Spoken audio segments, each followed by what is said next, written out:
Hello, you're watching Baku TV International with me, Miranda Shunker. And me, Mariam Zaidi. It is day 4 of ongoing coverage of COP29 here in Baku. Now, this year's climate conference has been labelled the Finance COP, and steps are being taken to compile a draft text to scale up climate finance around the globe. Yes, indeed, the World Health Organization has also co-hosted many discussions on putting health as a key priority this time around within the climate agenda. And that's really important. And smaller nations too, they've been making their voices heard at this conference, and they've really been lambasting richer nations, saying that they're just not doing enough. Well, meanwhile, as COP29 continues its discussions on how to handle the impact of climate change, we need to talk about Spain, which is bracing itself for more extreme rain and flooding. Exactly, Miranda, and the Spanish Prime Minister Pedro Sanchez has called for drastic measures to counter these extreme weather phenomena that we're seeing. Indeed, yes, thousands of people have been evacuated from their homes in the Costa del Sol region, which you may know that it's very popular with many tourists, and the National Weather Office is placing it on high alert now, which is expected to last right the way through till tomorrow. And the Malaga area, as you say, there's also tourist resorts of Marbella. It's expected to really take the brunt of these weather phenomena known as DANA. Yeah, and also it's worth talking about the fact that these severe weather events are also affecting big events that are taking place there. Things like the International Tennis Federation is postponing the opening tie of the Billie Jean King Cup between Spain and Poland. I mean, this is a massive tennis event and it's now just having to be stopped. It's postponed. Well, it is a tennis event. Clearly it is important. But, they're obviously not the priority when it comes to, putting lives first, putting, people's livelihoods, their homes first. But all of this, of course, does take a huge financial toll on everything. And given the region has, an economic boost as well to host an event of this size. Yeah, indeed. The planning, the preparation, the cost. And then when you think about how these events affect the areas themselves, so the price of the cleanup and say the rebuilding, I think, these are huge economic tolls on these regions where they're being affected. And really, Spain is taking the brunt of it right now. You mentioned Spain, but obviously, as we were saying, what we're seeing at COP is that there's a big debate, of implementation, versus agreement, because, when we come to events like this, you have lots of delegates around the table, lots of countries around the table, and they do seem to find consensus on agreements, but the implementation is now becoming the problem, and that's what we're seeing with all of these smaller nations. Yeah, and I think that's absolutely right. The smaller nations are trying to get their voices heard in a huge conference of something like, 200 nations who are also trying to have their say on what they want out of this conference. So I think, yeah, you can say there is a lot of skepticism, but there is a lot of hope as well that something good can come out of this. Let's have a listen to some of what those countries have had to say. So that whenever we have these disasters unfolding in Pakistan, we exactly know before time that in which areas are they going to be there and what is the expected losses or the impact and the exposures in those areas. Knowing that and putting the enactment of the response in the preparedness time is likely to save a lot of time, a lot of resources and a lot of losses because of that disasters. Well, Shehbaz Sharif, Prime Minister of Pakistan, has joined a chorus of leaders using their speeches to call for more money to reach their climate goals and specifying that they need grants rather than loans that saddle them with more debt. Well, let's discuss that further now with Lieutenant General Inam Haider Malik, the Director General of the National Disaster Management Authority of Pakistan. Thank you so much for joining us on the programme. Thank you very much for having me. Yes, indeed. First of all, could you paint a picture for us of the kind of extreme weather issues that Pakistan has faced in recent years? We understand that unfortunately in the past decade, Pakistan has been one of the most vulnerable countries which are subject to the climate change. And the impacts that climate change catastrophes had on Pakistan, it's of voluminous nature. Pakistan has been suffering from not only the floods and earthquakes, but also non-hydromite hazards like heat waves, droughts, and now there are other emergencies which are emerging from it. And Pakistan's history of managing these disasters is also very resilient in kind.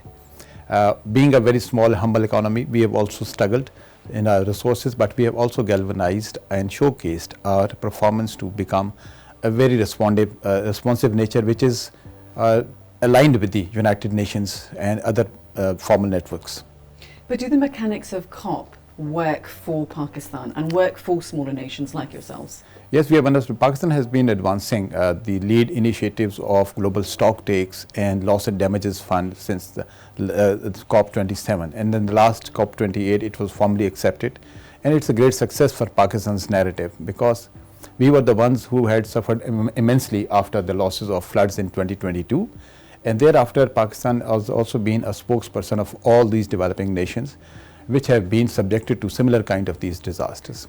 But we understand that there is a growing stress in the availability of these global financial instruments which can be made available to Pakistan. And like other countries which are also suffering from these climate anomalies which are happening very fast. Now every country in every region is subjected to either one of this kind of disasters, unprecedented rains, heat waves, anomalies. So every country and every region is being tested. So we understand that now the financial stress is there for the climate change financing instrument to be made available to the countries like us. But it is time that in COP29, as our Prime Minister has also advanced, that this is a time to now put our talk to the actions. And now some visible plans have also been announced yesterday, and we have been following some of the very positive news which have emerged from COP29, that now the practicability or the availability of these funds would be available to all the countries which are facing distress like Pakistan. And what can you tell us about your meetings with other world leaders, particularly, say, meeting President Aliyev here in Azerbaijan, who are obviously the hosts here of COP29? Yet at COP29, Pakistan Pavilion is a busy place where we are interacting with not only our the regional stakeholders, but we are also engaging our counterparts in disaster management. Our leadership has met with the leadership at the leadership level, and we are anticipating following up connectivity which is being led by our federal ministers who are here for some of these sessions at Pakistan Pavilion. And we have also engaged our other counterparts at our NDMA level, which is our National Disaster Management Authority. So we are finding a very positive connectivity with our equivalents, not only in Azerbaijan, but also who are the participants in COP29. Now you talk about collaboration, but what is Pakistan doing for itself when it comes to disaster management? Pakistan's experience has driven us to transform our disaster management from our erstwhile approach, which was more reactive in kind, and now we are becoming more proactive.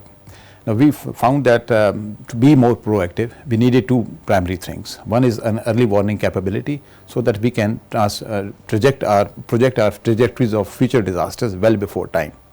And Alhamdulillah, by mid of last year, we were successful in creating a model which can project the Pakistan's disaster up to 6 to 10 months in advance. Now that's a big I think milestone which has been achieved.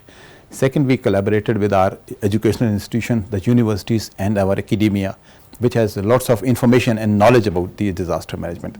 We empowered them to connect not only the Pakistan University with their global counterparts, but also to create a global best practices archive which can be customized for Pakistan utility in the different areas of Pakistan. Like in Pakistan's landscape, we have our high mountains, we have our plains and urban areas and coastal areas and deserts. So we have a different kind of hazard which is affecting different zone in a different way. So in the context of disaster management, it was important to connect with our regions which were connected with the cold regions of the world, and our desert areas which are connected with the similar like desert areas of Middle East and Australia and like that. So in a nutshell, we have been able to galvanize a lot of other responders in Pakistan disaster management. The private sector has also been involved. Our industry has also been involved into our disaster management plans. And we understand that this is the time when it has to be a national or comprehensive approach which is required for any disaster management. We will provide the early warnings, and then we also provide a lot of coordination and guidance for our regional or area governments to come and talk to us, and then we do some simulation exercises with them as well. Well, it's interesting there that you mentioned about young people, because they are obviously the future in this situation, and they are very proactive, aren't they, in terms of what we should be doing to help the planet and the earth generally. But look, thank you very much for joining us. That was Lieutenant General Inam Haider Malik, and we will have ongoing coverage, and hopefully we'll be able to speak to some young people as the conference goes on. Thank you much. Thank you so much. Thank you much. Okay, well, don't forget that you can catch up on all the stories of COP29 Baku. You'll find them on baku.tv, or you can always follow us on our social media platforms. You'll find us on X and Facebook at Baku TV Official. Thank you for watching.